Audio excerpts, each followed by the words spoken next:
आ जाओ फटाफट। आज हम लोग कुछ अलग सा करेंगे और वो है वन वर्ड सब्स्टिट्यूशन में जो जनरली आता है।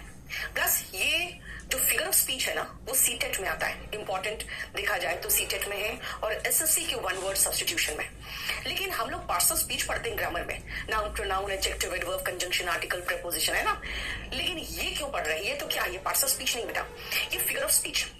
जो फिगर ऑफ स्पीच होता है ना वो आपके लिटरेचर को ब्यूटिफाई करने के लिए और बहुत डिफरेंट पर्पस के लिए यूज होता है। फिगर ऑफ स्पीच कहाँ पे? लिटरेचर में। तो हम लोग लिटरेचर में आपके फिगर ऑफ स्पीच में चलती हूं मैं, और सबसे पहले आते हैं, जो पहला है वो है सिमिली। लेकिन देखो जो मैंने कहा उसके बारे में मैं बता दूं आपको। A figure of speech is a word or phrase that is used to create an effect. जो मैंने नहीं कहा कि एक अलग तरीके का इफेक्ट क्रिएट करता है, या तो ब्यूटिफाई करेगा या कुछ ऐसा करेगा जो आपको बहुत डिफरेंट एक फीलिंग देगा, यानी इफेक्ट क्रिएट करता है। सबसे पहले सिमिली। बेटा सिमिली में आपको सिमिलर वर्ड दिख रहा है, सिमिलर, ये सिमिलैरिटी दर्शाएगा। सिमिली सिमिलैरिटी दर्शाता है, और ये जो सिमिलैरिटी दर्शाता है, देखो ये कैसे दर्शाता है। It compares two different things using like words, like और एज। ये दो तरह की चीजों को, यहाँ पे थिंग्स होना चाहिए, ठीक है। ये दो डिफरेंट थिंग्स को ये कंपेयर करता है। किस चीज को यूज करके? ये यूज करता है वर्ड्स लाइक और एज। याद रखना, लाइक या एज वर्ड का प्रयोग करके। फॉर एग्जाम्पल ध्यान से देखो, ही रैन, कैसे रैन? एज अ चीता। बेटा वर्ब की विशेषता एडवर्ब बताता है, और एज जो है ना एडवर्ब है। जो नॉर्मल वर्ब्स होते हैं उनके साथ हम एज लगाते हैं। ही रैन एज अ चीता। लेकिन इस तरह की करीबन आपको मैं 17 वर्ब्स देती हूं, जो कुछ वर्ब्स ऑफ एक्सेप्शन है, और ये वर्ब के बाद एडजेक्टिव आता है। Like a lion, he looks like a lion among the hyenas, यानी लकड़बग्घों के बीच में वो लायन की तरह दिख रहा था। लायन मतलब क्या हुआ? शेर, है ना। लायन का मतलब शेर, राइट। तो देखो ध्यान से, मैंने उस लड़के को लायन से कंपेयर किया, और वो लायन की तरह खड़ा था किसके बीच में? चीता, सॉरी हाइनास के बीच में। हाइनास का मतलब होता है लकड़बग्घे। बेटा लकड़बग्घों का मतलब पता है क्या होता है? ये दूसरों का शिकार को छीन के खाते हैं, यानी ऐसे लोग जो दूसरों का शिकार यानी दूसरों का हक को छीन के खाए हैं, उनके बीच में ये शेर की तरह खड़ा था। लाइक एज, देख रहे हो? ठीक है, नेक्स्ट आओ। ही फॉट, फाइट का second form fought as a tiger. तो तीनों एग्जांपल्स में आपको क्या दिख रहा है कि हम लाइक या एज लगाए हैं कंपेयर करने के लिए, है ना। Clear? Thank you so much. Guru Purnima का जो आप लोग विश कर रहे हो, थैंक यू सो मच। अब सुनो, फिगर ऑफ स्पीच में सबसे पहला है सिमिली। सिमिली कैसे पहचानोगे? बेटा लाइक या एज वर्ड का इस्तेमाल होगा। ये क्या करेगा? ये कंपेयर करेगा। कंपेयर किसको करेगा? भाई किसी को भी कंपेयर किसी और से करेगा, चाहे वो जानवर हो या कोई चीज हो, कुछ भी हो, लेकिन कंपैरिजन में वर्ड यूज करेगा लाइक एंड एज। तो ये सिमिली है, और देखो ये सिमिलैरिटी दर्शा रहा है। मेरा वन वर्ड सब्स्टिट्यूशन जिसमें भी आता है, याद रखना जब सिमिली की बात होती है तो होता है इट कंपेयर्स। देखो कभी कभी जो सीटेट है उसमें कोई पोयम देगा और उसमें फिर पूछ लेगा कि भाई यहाँ कौन सा फिगर ऑफ स्पीच है। अगर आपको लाइक और एज दिख रहा है तुरंत लिख देना सिमिली। लेकिन अगर मैं ये कहूं कि वो एक लायन था, he was a lion among the cheetahs, among the hyenas, he was a lion among the hyenas। बेटा he was like a lion नहीं कहा, he fought as a lion नहीं कहा, मैंने सीधा कह दिया वो लायन था। ध्यान से देखो, यस टीजीटी पीजीटी में भी आता है बेटा। सुनो, he was a lion, यहां भी कंपैरिजन है। एक जगह मैं कहूं कि वो शेर के जैसा है, सिमिली। एक जगह मैं कहूं वो शेर है, ठीक है ना, वो शेर है, तो इसका मतलब क्या हुआ बेटा? कौन सा गलत है? बिल्कुल सही कहा है। देखो देखो ध्यान से, His help was a shower of rain on a hot summer afternoon। आपको बहुत परेशानी थी, बहुत अधिक परेशानी। बेटा ये जो पुतिन, देखो नाम है पुतिन, और पूछ किसके बारे में रहा है ना? एसडीएम धोखेबाज के बारे में बात करना चाह रही हूं मुझसे। बेटा सबसे पहले आपको एक चीज मैं बता दूं कि किसी का पर्सनल लाइफ को यहां हम डिस्कस क्यों करें। हाँ ये जरूर है, उस लड़के के साथ तो बहुत गलत हो गया। अगर जो कहा जा रहा है, जो आपको दिख रहा है, अगर वो सच है और वो लड़का सच है, जैसे अब उसके बोलने के तरीके से तो लग रहा है वही सच बोल रहा है, तो उसके साथ बहुत गलत हुआ, बहुत ही गलत हुआ। लेकिन एक चीज मुझे ये चीज गलत लगा, एक बात, कि लोग उसको कंपेयर करके कह रहे हैं कि भाई बेटी को पढ़ाओ बेबी को नहीं, बेटी को पढ़ाओ बीबी को नहीं। ये गलत हो रहा है। आप जनरलाइज मत करिए। अगर मान लो एक लड़का किसी एक लड़की को धोखा देता है ना, जैसा मेरे साथ अगर हुआ है, तो मैं क्या कहूं कि सारे मर्द गद्दार होते हैं, सारे पति कमीने होते हैं। अच्छा लगेगा सुन के आपको? नहीं ना। तो इसीलिए अगर एक महिला किसने ऐसा किया है तो अब सारी महिलाओं को ऐसी बात मत करो, क्योंकि ये खराब लगता है। सेकेंडली, एक गाना जो मैं देख रही हूँ उसके साथ बहुत वायरल हो रहा है, वो बहुत गलत गाना है, बहुत रिग्रेसिव गाना मुझे लग रहा है कि बबुनी के लागेल बे शहर के हवा और पढ़ावा, है ना। यानी कि बबुनी के यानी लड़की को शहर की हवा लग गई है और पढ़ाओ। तो मतलब कहने का क्या है कि लड़कियों को मत पढ़ाओ, शहर की हवा लग जाती है उनको, नहीं।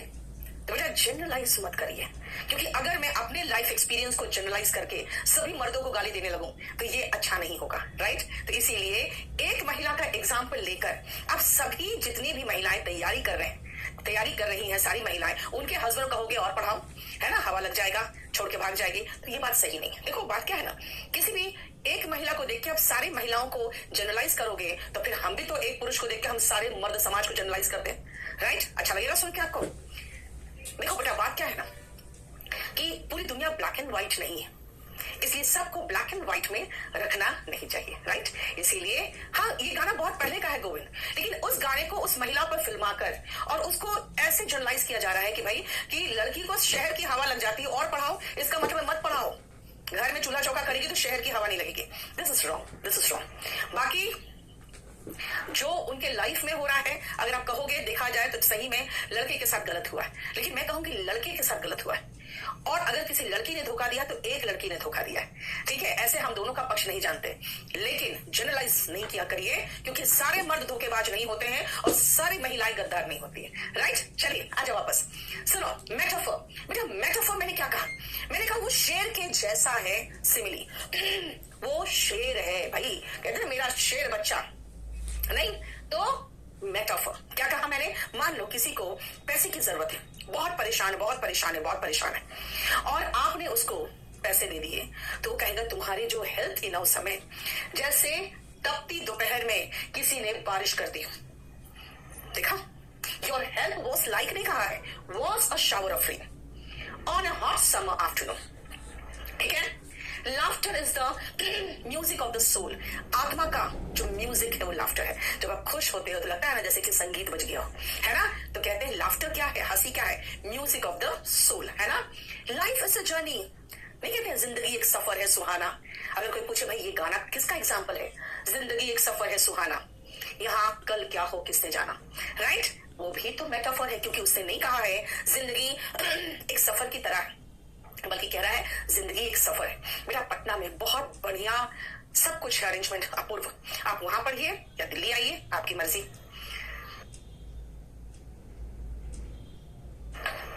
नेक्स्ट तीसरा हम फिगर ऑफ स्पीच पे चल रहे हैं, वो है पर्सोनिफिकेशन।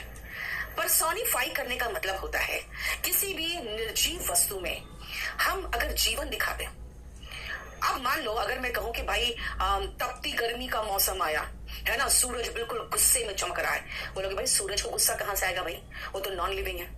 लेकिन मैं उसमें गुस्सा दिखा रही हूँ, देखो गुस्से में लाल हुआ जा रहा है, एकदम गुस्से में गर्म हुआ जा रहा है, यानी कि नॉन लिविंग में मैंने लिविंग का गुण दिखा दिया। कभी प्रकृति को माँ से कंपेयर करते हो ना, यानी प्रकृति नॉन लिविंग थिंग को आप माँ का ममतत्व दिखा रहे हो उसमें, तो ममता मई दिखाने के लिए क्या किया आपने, उसको लिविंग बना दिया। यही है personification. It is a figure of speech in which a non living thing is described to look like a person. Yes बेटा गुंजन, सीरियस फिल्म में भी ये इस्तेमाल होता है। पटना में ऑफलाइन है, हीरा पन्ना ज्वेलर्स के ऊपर। चलो, द विंड हाउल्ड, हाउल मतलब हू करके जो नहीं बोलता है, सियार भालू नहीं, क्या कहते हैं उसको, सियारी तो बोलते हैं ना, है ना, हू हाउलिंग करते हैं। अब वो क्या है भाई, आवाज जानवर का निकाल रहे हो और कंपेयर कर रहे हो कि विंड की आवाज जो थी वो हाउल की, कहा, रात में, in the night. And the lightning यानी जो बिजली का कड़कना था, dance across the sky. Dance का मतलब होता है ऐसे नाचते हुए निकला। भाई लाइटनिंग कहीं नाचती है, भाई नाचा, मैंने उसको नाचते हुए दिखाया। विंड का आवाज मैंने हाउलिंग साउंड दिखा रही हूं मैं, नहीं मतलब नॉन लिविंग में गुण दिखा रही हूं। किसको? भेड़िया। हाँ सही। At 7 AM my alarm clock yells at me, मेरे पर चीखता है मेरा अलार्म क्लॉक। उसकी आवाज मुझे चीख की तरह सुनाई पड़ती है, चिल्लाता हुआ उठो। नहीं, आयरनी और मेटाफर बिल्कुल डिफरेंट है Sharma. And orders me to get out of bed। भाई अलार्म क्लॉक नॉन लिविंग है, आप कह रहे हो वो चीखता है और मुझे आदेश देता है बेड से निकलो बाहर, यानी कि नॉन लिविंग में लिविंग का गुण दिखा रहा है। फियर ग्रिप्ड द वर्ल्ड, जो डर था अपने पंजे में ग्रिप कर लिया, पकड़ में ले लिया। किसको? पूरी दुनिया को। As the virus played havoc, बिल्कुल ये जो वायरस आया था कोरोना वायरस, उसने जो बिल्कुल चारों तरफ एक कहते हैं ना हंगामा क्रिएट कर दिया। प्ले हैवॉक का मतलब वही तो है, हंगामा सा है ना, एक बिल्कुल डरावना वातावरण जो क्रिएट कर दिया था। उस समय डर ने अपने पंजे में पूरे वर्ल्ड को पकड़ लिया था। अब बोलोगे मैम फियर तो नॉन लिविंग है, अपने पंजे में कैसे पकड़ेगा? तो मैं तो यही कहूंगी बेटा देख लो, समझो मीनिंग। प्यार अंधा होता है। अब कहोगे मैम प्यार तो नॉन लिविंग है, लेकिन ये तो आप समझते ही हो कि प्यार अंधा होता है। नहीं तो लव इज ब्लाइंड। अब आप खुद ध्यान से देखो, अगर लव इज ब्लाइंड मैंने कहा है तो किसी नॉन लिविंग में लिविंग का गुण दिखा रही हूं ना मैं, है ना। Experience is the best teacher. कहते हैं भाई, आज मुझे किसी ने पूछा कि मैम आप किसको गुरु मानते हो? पहले मैं कुछ देर सोचती रही, फिर मैंने कहा वक्त ने मुझे बहुत सिखाया है और बहुत बुरी तरह से सिखाया है और बहुत ही जो कहते हैं ना सख्त मास्टर की तरह सिखाया है, तो उसको मैं अपना गुरु मानूंगी। लेकिन कहते हैं experience is the best teacher. आप कहोगे एक्सपीरियंस तो नॉन लिविंग है, आप उसको टीचर बना रहे हो। Personification. A lie has no leg, झूठ के पांव नहीं होते। तो भाई झूठ के पांव कहां से होंगे? वो तो नॉन लिविंग है, कहेंगे बस ठीक है यार, है ना, झूठ के पांव नहीं होते। तो ये लाई जो है वो नॉन लिविंग है, लेकिन कह रहे उसके पांव नहीं है, इसका मतलब है इंसान की तरह ट्रीट करे। भाई वो इंसान है, लंगड़ा इंसान है, उसके पांव नहीं होते। राइट, देखो पर्सोनिफिकेशन।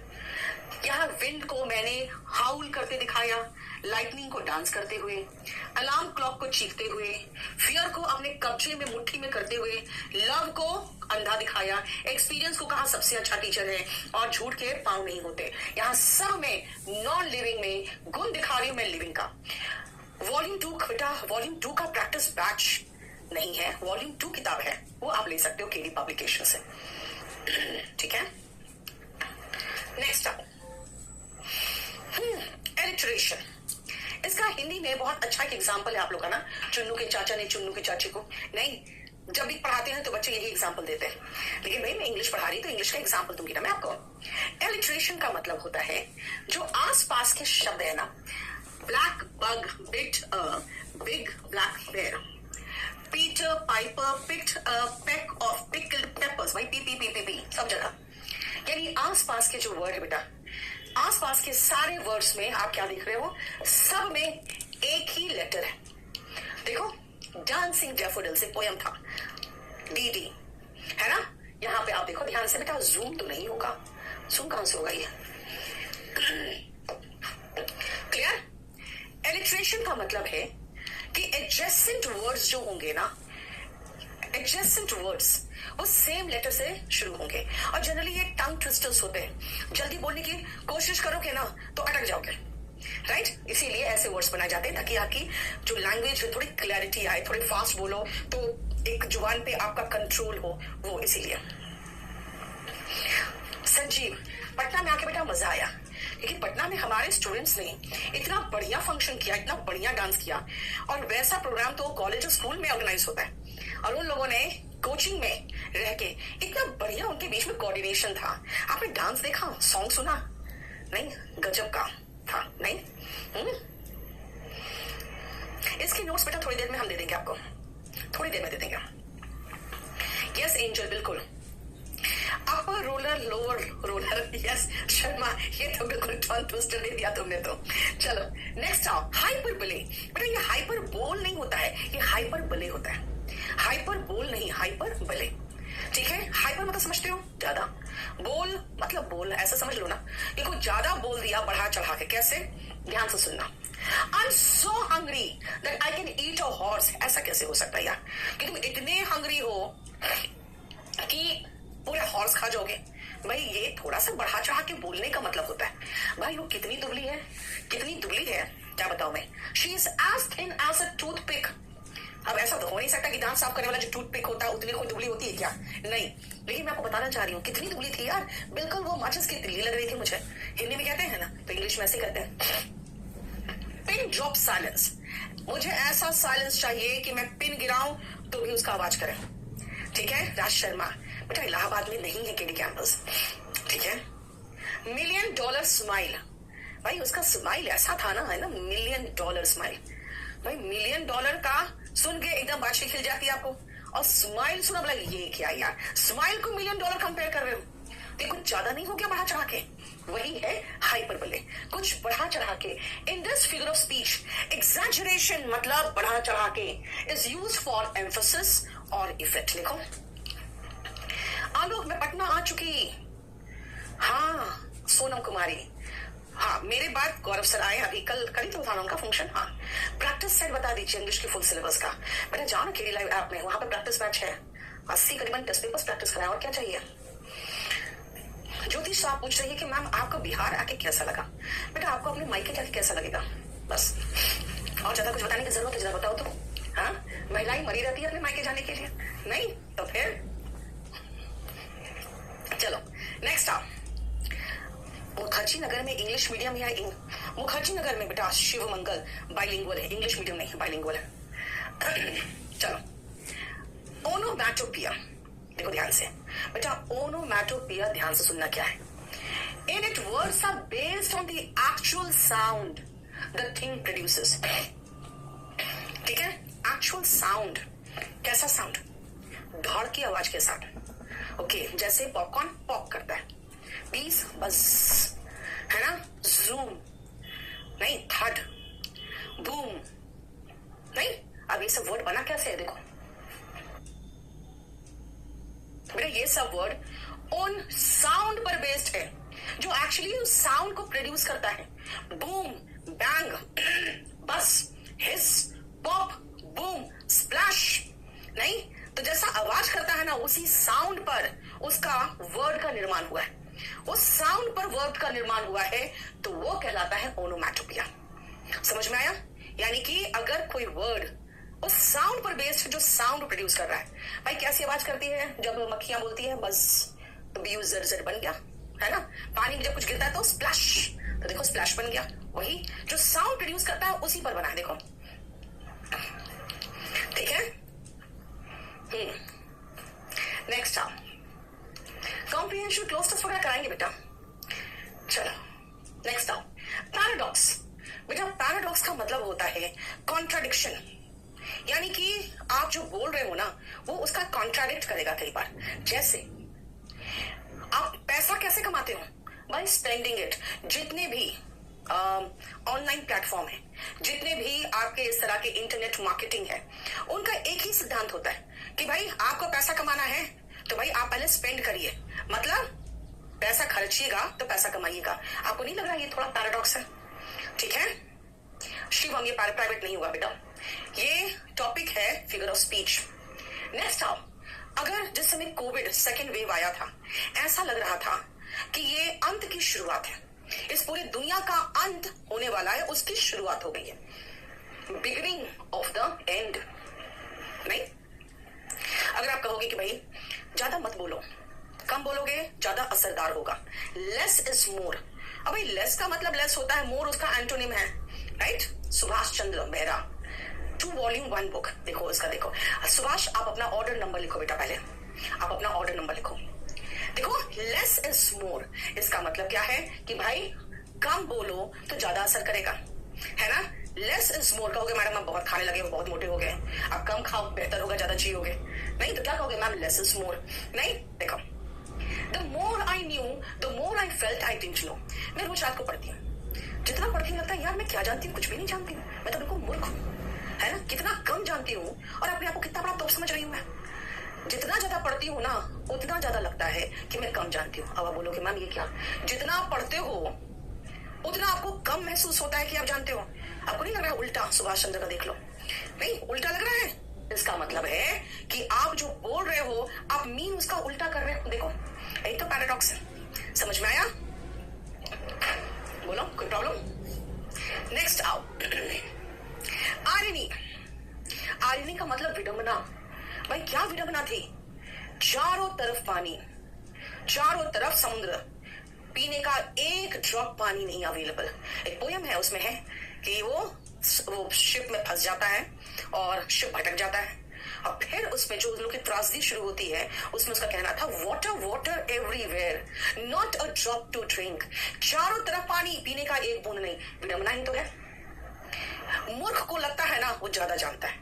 ये सबसे बड़ी विडंबना है कि जो मूर्ख होते हैं वो ज्यादा बोलते हैं और वो झूठ फैलाते हैं, वो बिल्कुल जो कहते हैं ना अननेसेसरी बातें फैलाते हैं, और जिनको पता होता है वो बोलते ही नहीं है। नहीं तो ये क्या है? विडंबना ही तो है। टाइटैनिक को कहा गया था अनसिंकेबल। अब विडंबना ये थी कि पहले ही वॉयज में, वॉयज का मतलब होता है बेटा जर्नी बाय शिप। याद रखना, वन वर्ड सब्स्टिट्यूशन में ये वर्ड आता है, जर्नी बाय शिप। ठीक है, क्लियर? इसी को कहते हैं विडंबना, कि कहा कि कभी भी नहीं डूबेगा और वो अपने पहले वॉयज में डूब गया। क्लियर? समझ में आया? Next, evolution. एल्यूड का मतलब क्या होता है पता है आपका? ये मीनिंग में पूछा गया है एल्यूड का। इसका मीनिंग होता है टू रेफर इनडायरेक्टली, यानी सीधा सीधा नहीं, इनडायरेक्ट तरीके से किसी चीज को संबोधित करना। राइट? अब सुनो ध्यान से। एल्यूड का मतलब है कि आप सीधा रेफर नहीं कर रहे हो, आप कोई ऐसा इवेंट या कोई घटना या कोई ऐतिहासिक बात या कोई ऐसा माइथोलॉजिकल कैरेक्टर को नाम देकर और उसको इनडायरेक्ट तरीके से रेफर कर रहे हो। जैसे अगर मैं कहूं कि आज की कोई घटना महाराष्ट्र की, और आप कहोगे कि भाई घर में ही विभीषण था, तो समझ गए मैं किसकी बात कर रही हूं? घर में ही विभीषण था। समझ में आ गया है ना? वही चीज मैं कह रही हूं। Her English is her Achilles heel. बेटा एकिलीज हील्स जो था ना, ये एक ग्रीक स्टोरी है। उसमें एकिलीज नाम का एक हीरो था, जिसको जब पैदा हुआ तो उसे कहा गया कि इसको पानी में, इस रिवर में इसको डुबाओ और निकाल लोगे तो पूरा बॉडी इसका वज्र का हो जाएगा, फिर इस पर कोई भी हथियार काम नहीं करेगा और ये बिल्कुल अमर हो जाएगा। तो उसकी जो धाई माँ थी, उसने सोचा कैसे डुबाओ, एक ही बार डुबा के निकालना था। तो उसने उसकी एड़ी को पकड़ा एकदम कोने से और पानी में डुबा के उसको ऐसे निकाल ली। तो पूरा बटन तो वज्र का हो गया, लेकिन एड़ी का जो था थोड़ा सा पोर्शन वो रह गया कम कोमल। वही उसका कमजोर पक्ष था, वहीं पर उसे आघात लगा, वो मर गया बाद में। तो यही तो आपका कमजोर पक्ष है। अगर मैं कहूं कि भाई वो बिल्कुल बहुत अच्छी है पढ़ने में, her English is her Achilles heel, इसका मतलब उसकी इंग्लिश कमजोर है। अब आओ, what is the meaning of Argus? मैं कह रही हूं she is the Argus of the gang. भाई पूरे गैंग का वही तो आर्गस है। अब आर्गस का मतलब समझो क्या होता है। ये एक माइथोलॉजिकल कैरेक्टर था जिसके 80 जोड़े आंखें थी बदन में, और किसी एक जोड़े आंख को बंद करके वो सो लेता था और 79 जोड़े आंखों से वो चौकसी करता था। चौकसी यानी कि वॉचमैन की तरह। तो अगर मैं कहूं she is the Argus of the gang, इसका मतलब है कि पूरे गैंग का वही तो है चौकीदार। समझ में आया? क्लियर? नहीं चारू, सुभाष बोल दिया, लिखवा दिया, अब तुम ही कमेंट करते रहोगे तो कहां दूसरों को कमेंट करने दोगे? चलो नेक्स्ट आओ। We had an Einstein in our country. भाई किसी, अगर हम बात करें किसी ऐसे साइंटिस्ट की, और उसको मैं कहूं कि भाई हमारे पास भी एक आइंस्टीन था, हमने उसकी कदर नहीं समझी, तो इसका मतलब क्या हुआ है? इसका मतलब है कि उसको मैं बता रही बहुत महान वैज्ञानिक था। देखो ये क्या है? यही तो है इल्यूशन, इनडायरेक्ट रेफरेंस, है ना? He met his Waterloo. बेटा वाटरलू का मतलब क्या है और यहां पे हम बोलना क्या चाहते हैं? अब आप बताओगे मुझे। He met his Waterloo का मतलब क्या है? अब आप बताओ, बोलो। बोलो बोलो, क्या हुआ था? जल्दी, क्या हुआ था? नहीं पता? अब आपका जवाब आएगा तभी मैं बताऊंगी आगे। नेपोलियन क्या हुआ था? बेटा हार गया था। तो अगर मैं कहूं ही मेट हिज वाटरलू, इसका मतलब वो उसका फाइनल हार वहां हुआ। फाइनल हार यानी कि उसके बाद वो उठ नहीं पाया, है ना। लास्ट बैटल कहेंगे, उसका लास्ट बैटल था बैटल ऑफ वाटरलू, नहीं नेपोलियन का। तो इसीलिए अगर मैं कहूं ही मेट हिज वाटरलू, इसका मतलब है क्या? उसका खात्मा, अब वो कभी खड़ा नहीं हो पाएगा, right. Last battle. Pun, what is the meaning of pun? बेटा इसका मतलब कुछ ऐसे शब्द को इन्वॉल्व किया जाता है जिसका साउंड सेम हो लेकिन मीनिंग डिफरेंट हो, है ना। साउंड सेम हो। जैसे मैं कहूं यार मेरे और साइकिल में बहुत समानता है, ओके साइकिल में आपका समानता कैसे भाई? मैं कहूंगी आई एम टू टायर्ड, कहोगे मतलब आई एम टू टायर्ड मतलब मैं बहुत थकी हुई हूं। बोलोगे भाई साइकिल से कैसे समानता आपकी भाई? तो मैं कहूंगी भाई it is also to tired. कहोगे अच्छा टू टायर्ड मतलब वो दो चक्के वाला है भाई, वहां पर तो TYRED होगा। बेटा मैं सेम क्या कह रही हूं? मैं सेम साउंड की बात कर रही हूं, यानी कि एक ही वर्ड को मैं किसी के साथ जोड़ के दिखा दे रही हूं कि देखो आपको सुनने में जैसा लगेगा ये वर्ड प्ले है, एक तरह से लगा जाए ना तो इसमें हम शब्दों के साथ खेलते हैं। Yes Sharma ji very good, इसके साथ हम वर्ड के साथ खेल सकते हैं। जैसे your heart is a grave, कहोगे भाई मेरा हार्ट कब्र कैसे हो गया? भाई वहां पर कई राज दफन है, आपके सारे ओल्ड फ्लेम्स वही तो दफन है। बोलोगे ओल्ड फ्लेम्स क्या होते हैं? पुराने प्यार। समझ में आया? धवक जी काहे को ऐसे एग्जाम्पल दे रहे हो तुम यहाँ पे? हाँ, your heart is a grave where your old flame rests in peace. अगर मैं कहूं भाई तुम्हारा दिल तो क्या है? कब्र है। कहोगे भाई ऐसा कैसे बोल रहे हो? कहेंगे वहां कई दफन है, कई प्यार आपके पुराने प्यार। देखो अ leopard can not change it's spots. जो जैसा रहता है ना बेटा वो ऐसा ही रहेगा। आप अगर सेकंड चांस दे रहे हो किसी को तो इसका मतलब है आप जानबूझकर मूर्ख बन रहे हो। अगर पहली बार किसी ने आपको धोखा दिया तो कमीना वो था, आप इनोसेंट थे। लेकिन अगर उससे ही दूसरी बार धोखा खाए हो तो इसका मतलब आप मूर्ख हो, फिर आपको शर्म आनी चाहिए। समझ में आया? पहली बार अगर आप धोखा खा गए तो इसका मतलब आप इनोसेंट थे, अगला कमीना था, है ना। लेकिन अगर दूसरी बार धोखा खाए हो तो बेटा आप मूर्ख हो। सेकंड बार अगर धोखा खाए हो तो आपको शर्म आनी चाहिए। मतलब ये कह रही हूं कि लेपर्ड अपना स्पॉट्स चेंज नहीं करता, इसलिए अगर फिर से विश्वास करके उसके पास जा रहे हो इसका मतलब है कि आप सोच रहे हो कि वो बदल गया होगा। बेटा लेपर्ड अपना स्पॉट्स चेंज नहीं करता, जो जैसा है ना वो वैसा ही रहेगा, उसमें चेंज नहीं आएगा। कोई भी व्यक्ति अपना ट्रू कलर चेंज नहीं कर सकता, ठीक है। अब पिक्चर टेल्स होगा यहाँ पे, टेल्स 1000 वर्ड्स। इसका मतलब है कि अगर एक पिक्चर देख लोगे ना वो 1000 शब्दों के बराबर होता है। कोई ढंग का मैं इतिहास का सोचती हूँ कितना बढ़िया होता अगर जो सही हिस्ट्री है एक्चुअली उस पर मूवी बनता और बच्चे जो हिस्ट्री पढ़ते हैं उस मूवी को ही देखते हैं और उसको एक एक चीज याद हो जाता। ये सब डायलॉगबाजी नहीं होता, है ना। तो वो 1000 वर्ड्स के बराबर होता भाई। फिर भी आप अगर कोई चीज एक पिक्चर के रूप में देख लेते हो तो आपको जल्दी याद हो जाता है ना, क्योंकि 1000 शब्दों के बराबर होता है। देखो अ cycle can not stand at it is to tired. जो मैंने नहीं कहा था अभी कि भाई मैं बहुत थकी हुई हूँ, I am feeling like a cycle. बोलोगे क्यों भाई? मैं कहूंगी आई एम टू टायर्ड। क्यों? साइकिल भी टू टायर्ड है, इससे तो खड़ा नहीं हो पाता है, उसको एक स्टैंड चाहिए खड़े होने के लिए। नहीं तो वो कहोगे भाई आप तो शब्दों से खेल रहे हो। वही तो पन है, शब्दों से खेलना, ठीक है। देखो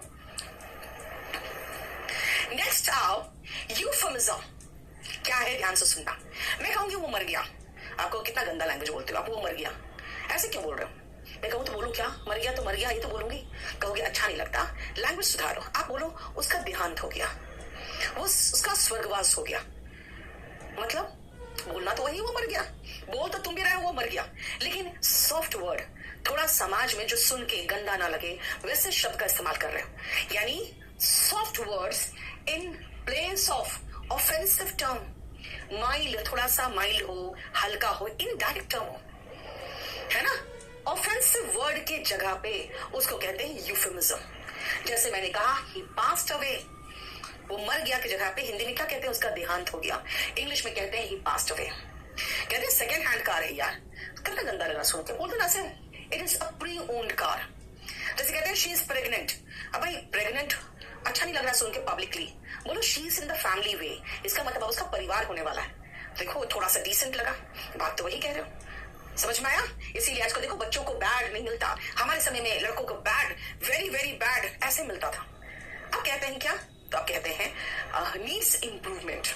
ऐसे मिलता है, बैड वर्ड नहीं मिलता, यानी कि यूफेमिज्म आजकल स्कूल में भी यूज होता है। Next oxymoron. What is oxymoron? जब दो एकदम एग्जैक्टली अपोजिट मीनिंग के वर्ड्स एक साथ इस्तेमाल कर दो, उसको कहते हैं ऑक्सीमोरॉन। जैसे अगर मैं कहूं डेफ, बेटा डेफनिंग, कान बहरा कर देने वाला। आप कहोगे मैम बहरा कर देने वाला तो शोर होता है, बहरा कर देगा कोई चीज तो बहुत ज्यादा शोर होगा। आगे सुन रहे हो साइलेंस, भाई ये क्या है, ये तो बिल्कुल अपोजिट बोल रहे हो आप। नहीं, वही तो है। मान लो किसी का डेथ हो गया और कोई व्यक्ति उसके घर में खबर देने गया, बेटा उसके मुंह से आवाज नहीं निकलती और उसका जो साइलेंस होता है ना, अगले का दिल और दहला रहा होता है। That is what deafening silence, यानी कि डेफ कर देने वाला, एकदम पागल कर देने वाला silence. Bitter sweet Charu, very good, ठीक है ना। देखो आप लोग को पता है। Next allegory. देखो जनरली क्या होता है ना, आप सोचते हो रामायण एक स्टोरी है, बेटा महाभारत एक स्टोरी है, आपको शायद वो नहीं पता। वहां पे एक एक कैरेक्टर आप देखोगे तो वो एक एक सिंबल है। अगर आप कर्ण देखोगे तो दोस्ती का प्रतीक है, दुर्योधन देखोगे तो बुराई का प्रतीक है, राइट। अगर आप सीता को देख लो तो त्याग की मूर्ति है, राम को देख लो तो वो क्या है, वो मर्यादा पुरुषोत्तम, यानी जैसा एक पुरुष को होना चाहिए उसका प्रतीक है। तो ये सारे जो है एलिगरी, देखो एक स्टोरी, प्ले और picture in which each character is a symbol, एक प्रतीक है रिप्रेजेंटिंग एन आइडिया, जो मैंने कहा दोस्ती का, प्यार का, त्याग का, है ना। जैसे धृतराष्ट्र क्या थे, वो बिल्कुल एकदम अंधा प्यार अपने बच्चे के प्रति, उसका प्रतीक है, right. Such as truth, evil etcetera. जैसे रामायण की बात करें, पूरे रामायण को बुराई पर अच्छाई की जीत का प्रतीक है।